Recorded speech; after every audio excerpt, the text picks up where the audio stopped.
Last quarter, it was just announced, our gross domestic product, a sign of strength, right? But not for us.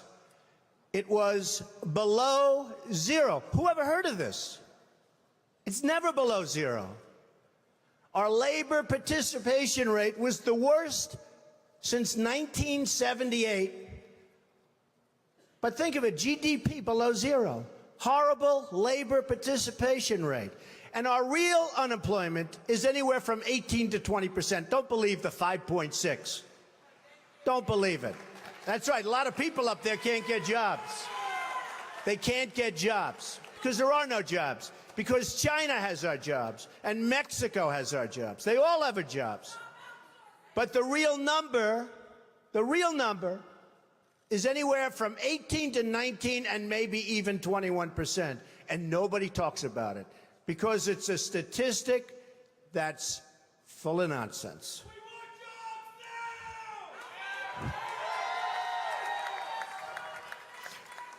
Our enemies are getting stronger and stronger by the day, and we as a country are getting weaker. Even our nuclear arsenal doesn't work. It came out recently. They have equipment that's 30 years old. They don't even know if it worked. And I thought it was horrible when it was broadcast on television, because boy, does that send signals to Putin and all of the other people that look at us and they say, that is a group of people and that is a nation that truly has no clue. They don't know what they're doing. They don't know what they're doing. We have a disaster called the big lie, Obamacare. Obamacare. Yesterday it came out that costs are going for people up 29, 39, 49, and even 55%. And deductibles are through the roof. You have to get hit by a tractor, literally a tractor, to use it, because the deductibles are so high, it's virtually useless. It is a disaster. And remember the $5 billion website. $5 billion we spent on a website. And to this day, it doesn't work. A $5 billion website. I have so many websites. I have them all over the place. I hire people. They do a website. It costs me $3. $5 billion website.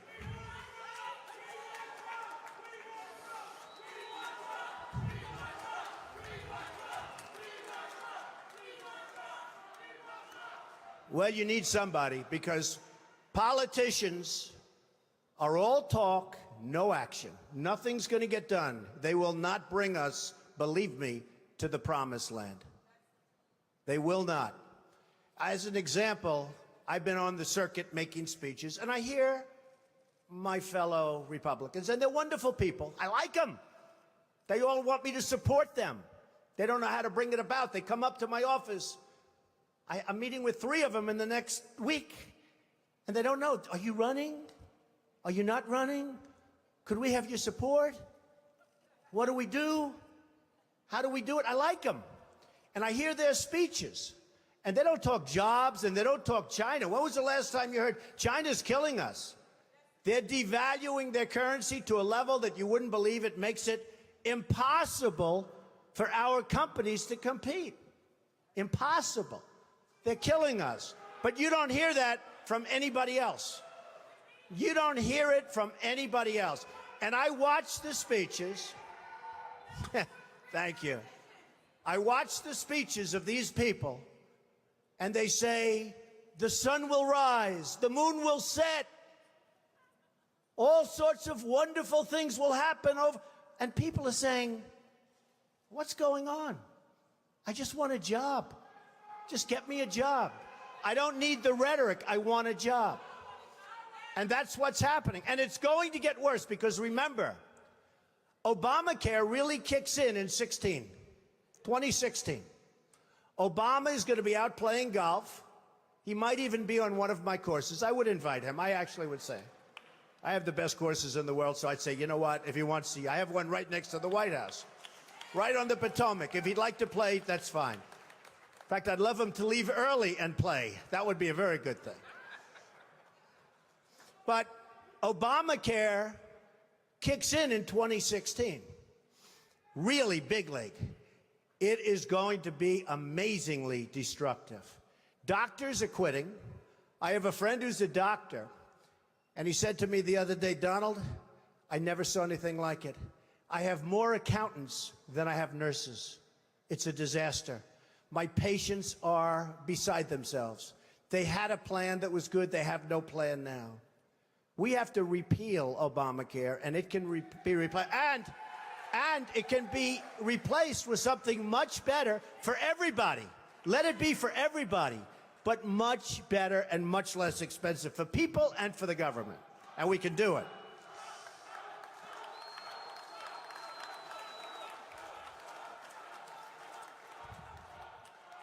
So, I've watched the politicians. I've dealt with them all my life. If you can't make a good deal with a politician, then there's something wrong with you. You're certainly not very good. And that's what we have representing us. They will never make America great again. They don't even have a chance. They're controlled fully. They're controlled fully by the lobbyists, by the donors, and by the special interests, fully. They control them. Hey, I have lobbyists, I have to tell you. I have lobbyists that can produce anything for me. They're great. But you know what? It won't happen. It won't happen. Because we have to stop doing things for some people, but for this country, it's destroying our country. We have to stop, and it has to stop now. Now, our country needs a truly great leader. And we need a truly great leader now. We need a leader that wrote The Art of the Deal. We need a leader that can bring back our jobs, can bring back our manufacturing, can bring back our military, can take care of our vets. Our vets have been abandoned. And we also need a cheerleader. You know, when President Obama was elected, I said, well, the one thing I think he'll do well, I think he'll be a great cheerleader for the country. I think he'd be a great spirit. He was vibrant. He was young. I really thought that he would be a great cheerleader. He's not a leader, that's true. You're right about that. But he wasn't a cheerleader. He's actually a negative force. He's been a negative force.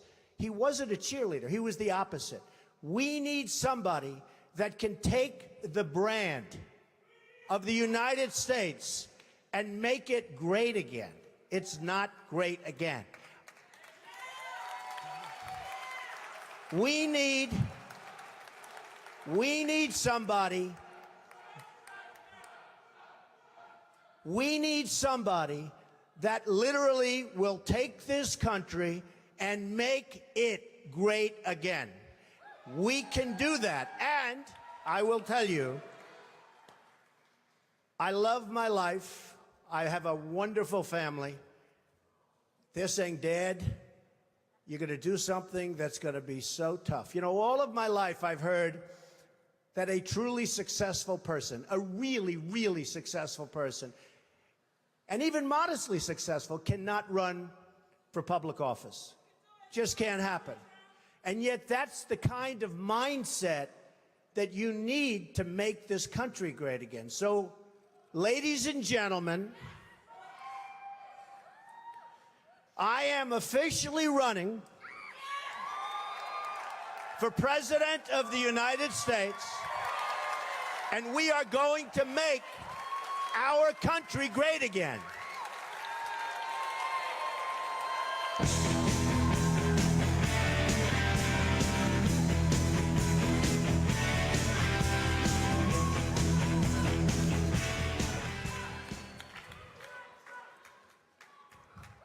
It can happen. Our country has tremendous potential. We have tremendous people. We have people that aren't working. We have people that have no incentive to work. But they're going to have incentive to work. Because the greatest social program is a job. And they'll be proud, and they'll love it, and they'll make much more money than they would have ever made. And they'll be doing so well, and we're going to be thriving as a country. Thriving. It can happen. I will be the greatest jobs president that God ever created. I tell you that.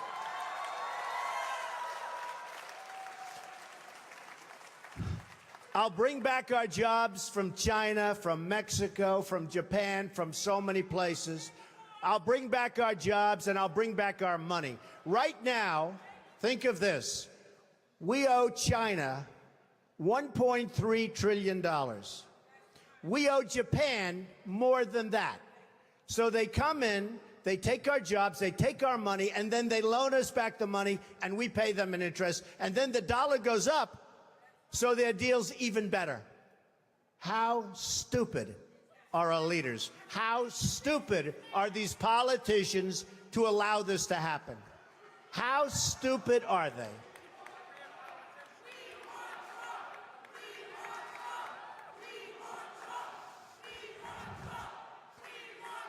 I'm going to tell you, thank you. I'm going to tell you a couple of stories about trade, because I'm totally against the trade bill for a number of reasons. Number one, the people negotiating it don't have a clue.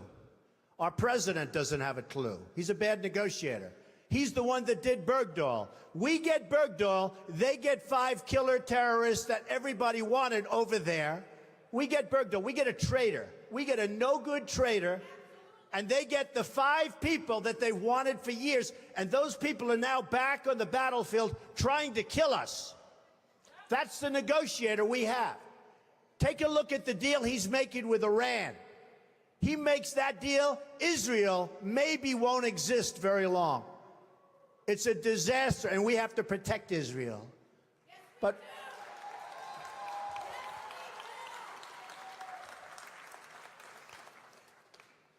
so we need people. I'm a free trader.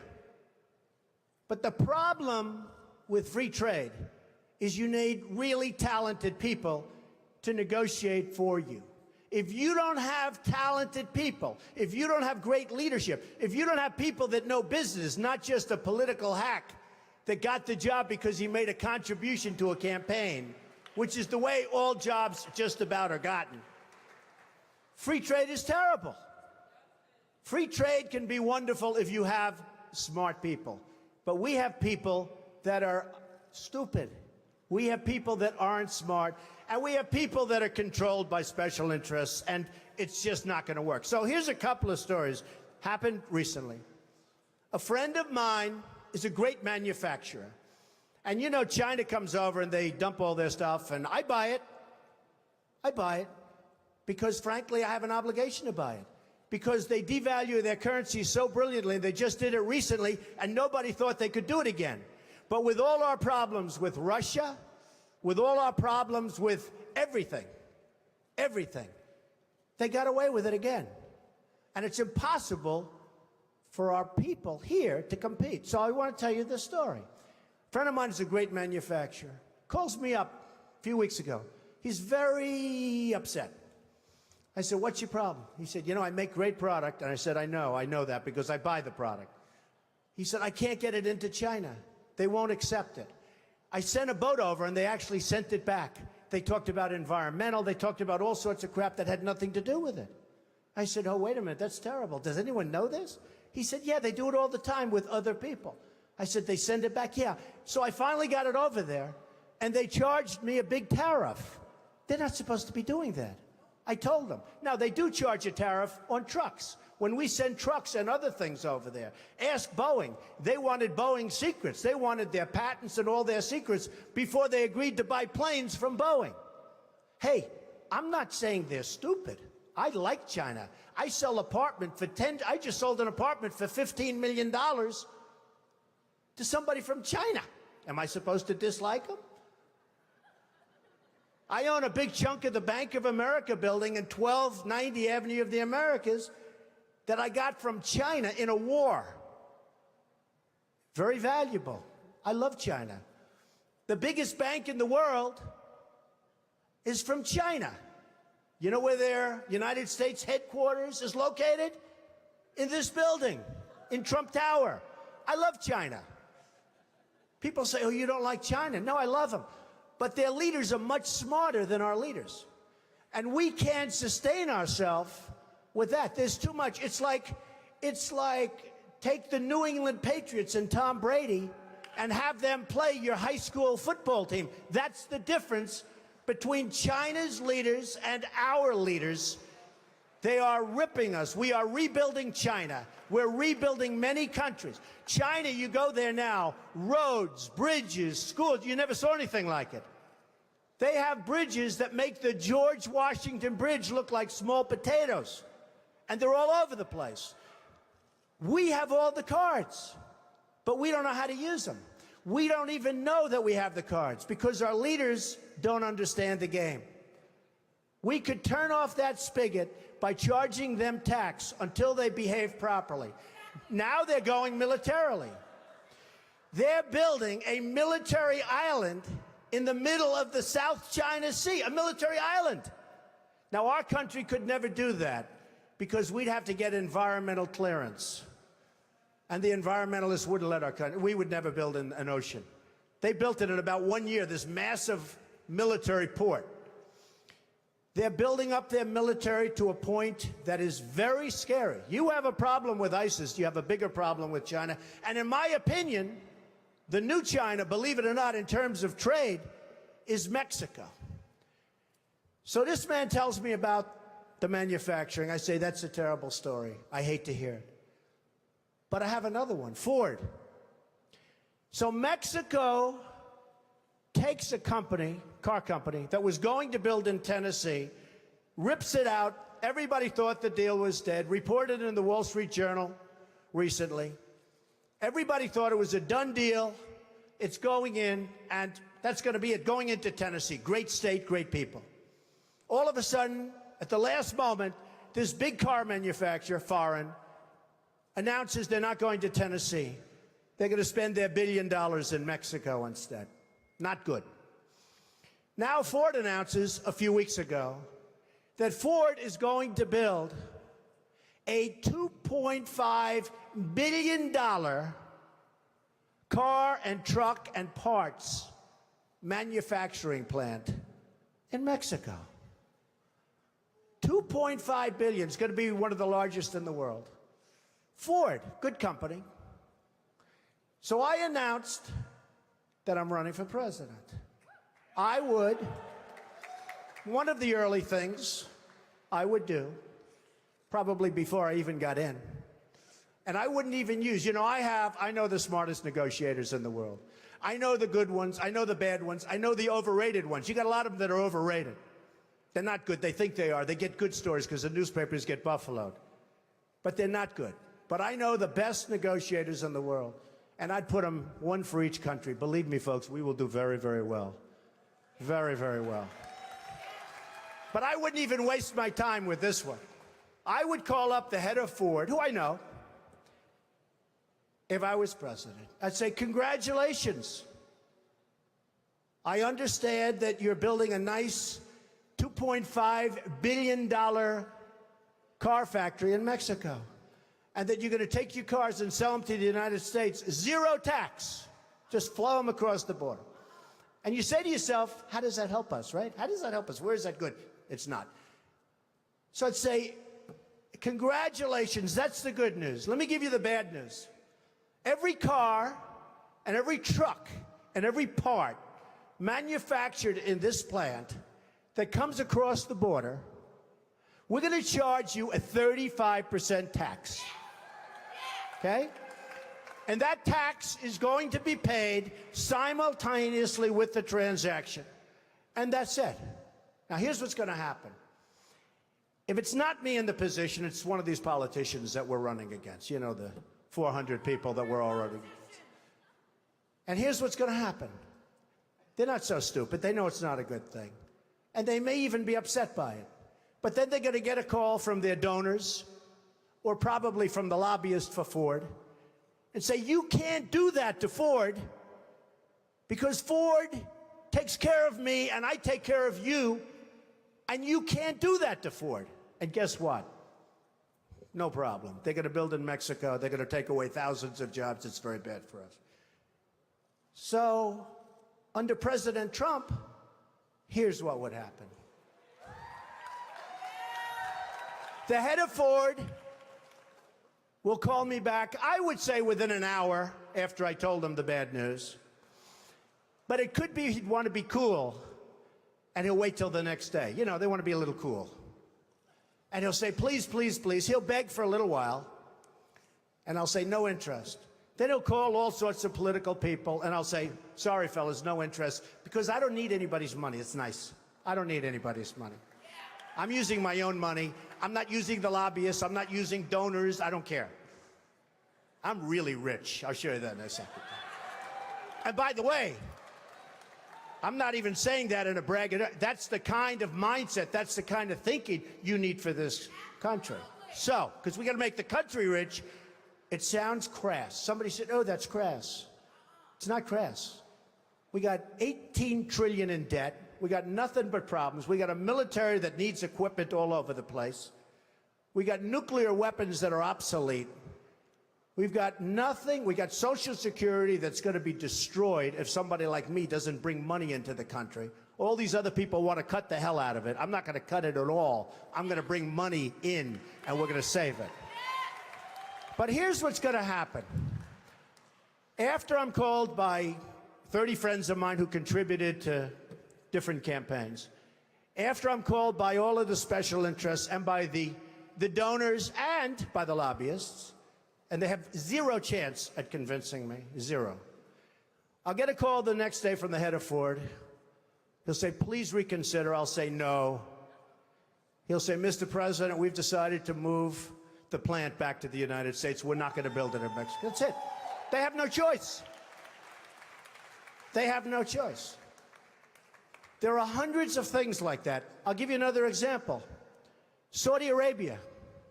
They make $1 billion a day. $1 billion a day. I love the Saudis. Many are in this building. They make $1 billion a day. Whenever they have problems, we send over the ships. We're going to protect. What are we doing? They got nothing but money.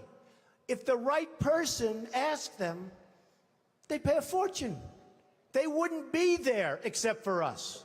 And believe me, you look at the border with Yemen. You remember Obama a year ago. Yemen was a great victory. 2 weeks later, the place was blown up. Everybody got, and they kept our equipment. They always keep our equipment. We just said used equipment, right? They always keep our equipment.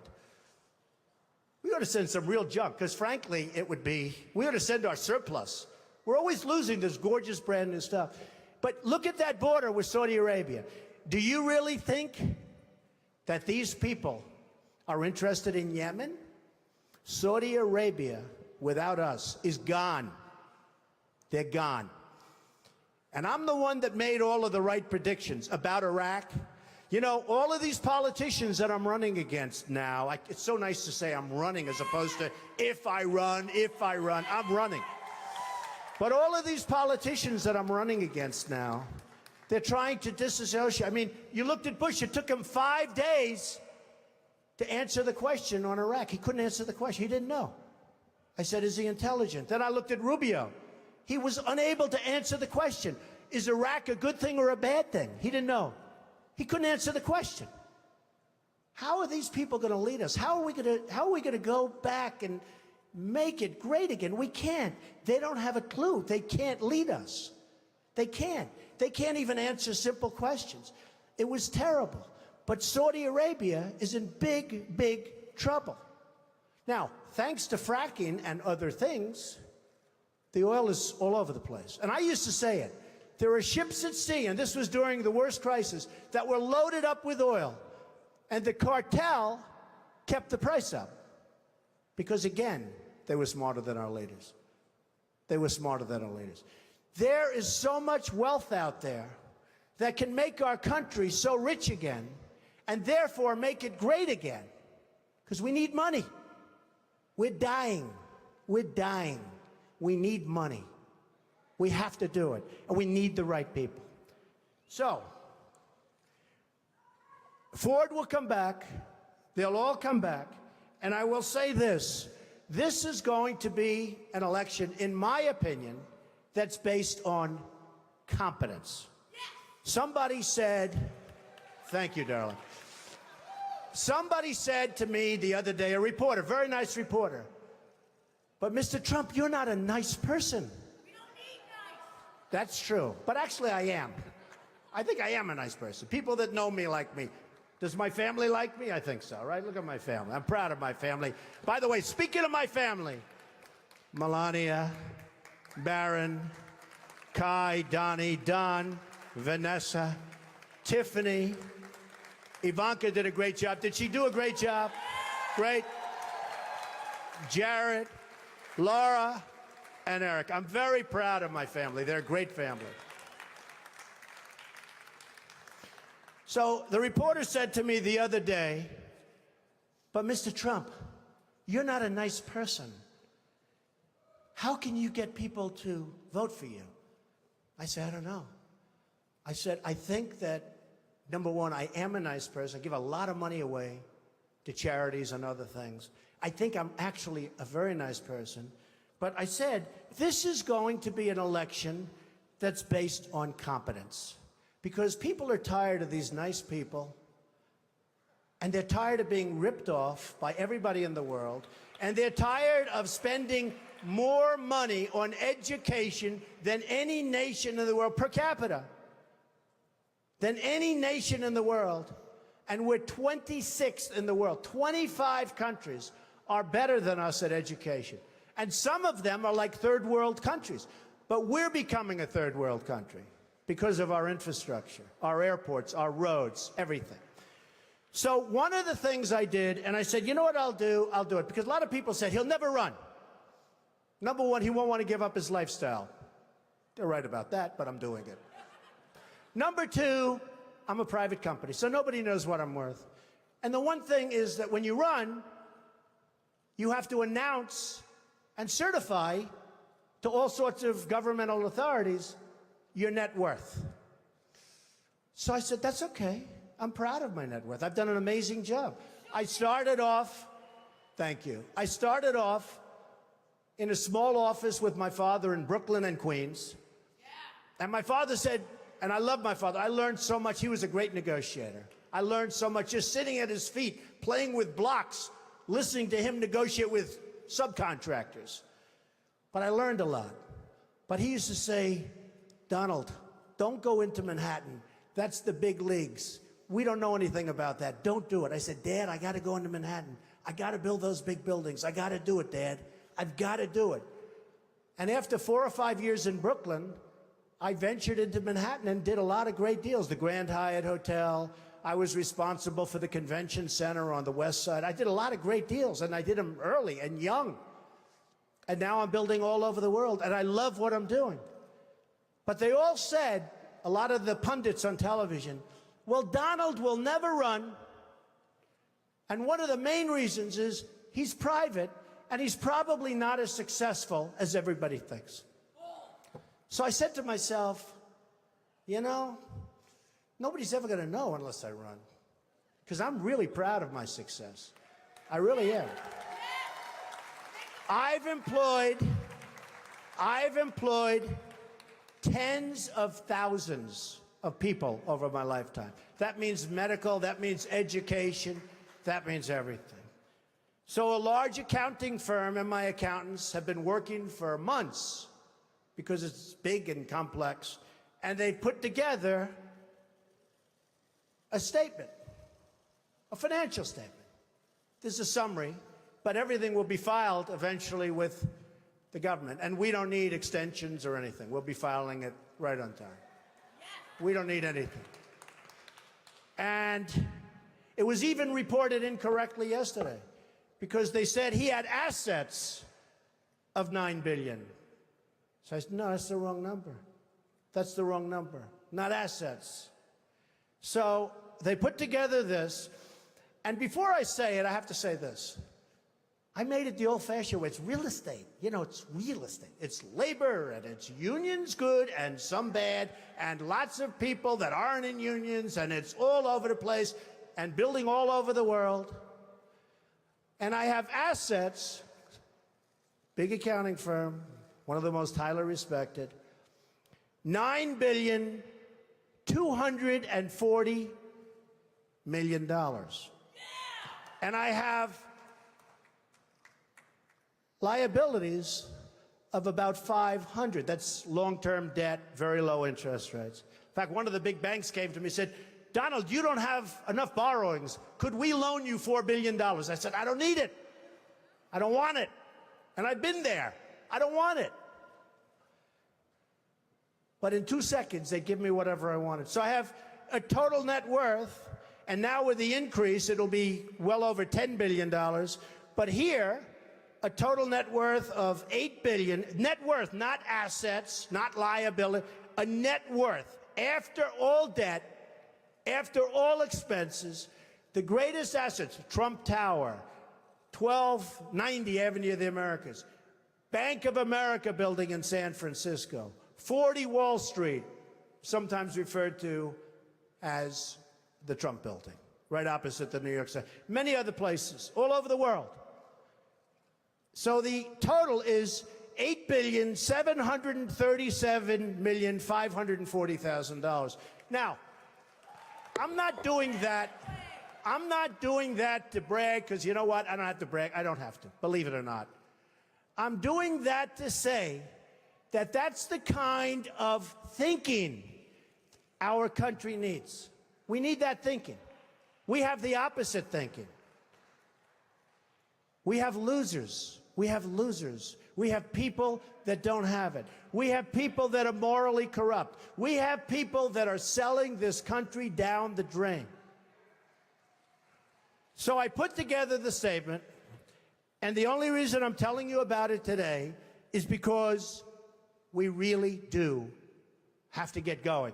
Because if we have another 3 or 4 years, you know, we're at 18 trillion now. We're soon going to be at 20 trillion. According to the economists, who I'm not big believers in, but nevertheless, this is what they're saying, that 24 trillion, we're very close. That's the point of no return. $24 trillion. We will be there soon. That's when we become Greece. That's when we become a country that's unsalvageable. And we're going to be there very soon. We're going to be there very soon. Make America strong! So, just to sum up, I would do various things very quickly. I would repeal and replace the big lie Obamacare. I would build a great wall, and nobody builds walls better than me, believe me. And I'll build them very inexpensively. I will build a great, great wall on our southern border, and I will have Mexico pay for that wall. Mark my words. Nobody would be tougher on ISIS than Donald Trump. Nobody. I will find within our military, I will find the General Patton, or I will find General MacArthur. I will find the right guy. I will find the guy that's going to take that military and make it really work. Nobody will be pushing us around. I will stop Iran from getting nuclear weapons, and we won't be using a man like Secretary Kerry that has absolutely no concept of negotiation, who's making a horrible and laughable deal, who's just being tapped along as they make weapons right now, and then goes into a bicycle race at 72 years old and falls and breaks his leg. I won't be doing that. And I promise I will never be in a bicycle race. That I can tell you. I will immediately terminate President Obama's illegal executive order on immigration. Immediately. fully support and back up the Second Amendment. Now, it's very interesting. Today I heard it. Through stupidity, in a very, very hardcore prison, interestingly named Clinton, two vicious murderers, two vicious people, escaped. And nobody knows where they are. And a woman was on television this morning. And she said, you know, Mr. Trump, and she was telling other people, and I actually called her. But she said, you know, Mr. Trump, I always was against guns. I didn't want guns. And now, since this happened, it's up in the prison area. My husband and I are finally in agreement because he wanted the guns. We now have a gun on every table. We're ready to start shooting. I said, very interesting. So protect the Second Amendment. End Common Core. Common Core it is a disaster. Bush is totally in favor of Common Core. I don't see how he can possibly get the nomination. He's weak on immigration. He's in favor of Common Core. How the hell can you vote for this guy? You just can't do it. We have to end. Education has to be local. Rebuild the country's infrastructure. Nobody can do that like me, believe me. It will be done on time, on budget, way below cost, way below what anyone ever thought. I look at these roads being built all over the country, and I say, I can build those things for 1/3. What they do is unbelievable. How bad? You know, we're building on Pennsylvania Avenue, the old post office. We're converting it into one of the world's great hotels. It's going to be the best hotel in Washington, D.C. We got it from the General Services Administration in Washington. The Obama administration, we got it. It was the most highly sought after, or one of them, but I think the most highly sought after project in the history of General Services. We got it. People were shocked. Trump got it. Well, I got it for two reasons. Number one, we're really good. Number two, we had a really good plan. And I'll add in the third, we had a great financial statement. Because the General Services, who are terrific people, by the way, and talented people, they wanted to do a great job. And they want to make sure it got built. So we have to rebuild our infrastructure, our bridges, our roadways, our airports. You come into LaGuardia Airport, it's like we're in a third world country. You look at the patches and the 40-year-old floor, they throw down asphalt, and you look at these airports. We are like a third world country. And I come in from China, and I come in from Qatar, and I come in from different places. And they have the most incredible airports in the world. You come back to this country, and you have LAX, disaster. You have all of these disastrous airports. We have to rebuild our infrastructure. Save Medicare, Medicaid, and Social Security without cuts. Have to do it. Get rid of the fraud, get rid of the waste and abuse, but save it. People have been paying in for years, and now many of these candidates want to cut it. You save it by making the United States, by making us rich again, by taking back all of the money that's being lost. Renegotiate our foreign trade deals. Reduce our $18 trillion in debt, because believe me, we're in a bubble. We have artificially low interest rates. We have a stock market that, frankly, has been good to me, but I still hate to see what's happening. We have a stock market that is so bloated. Be careful of a bubble, because what you've seen in the past might be small potatoes compared to what happens. So be very, very careful. And strengthen our military and take care of our vets. So, so important.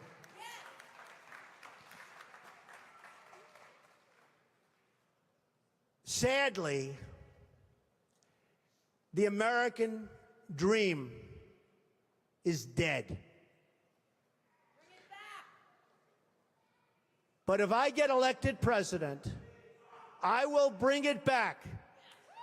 Bigger and better and stronger than ever before, and we will make America great again. Thank you. Thank you very much.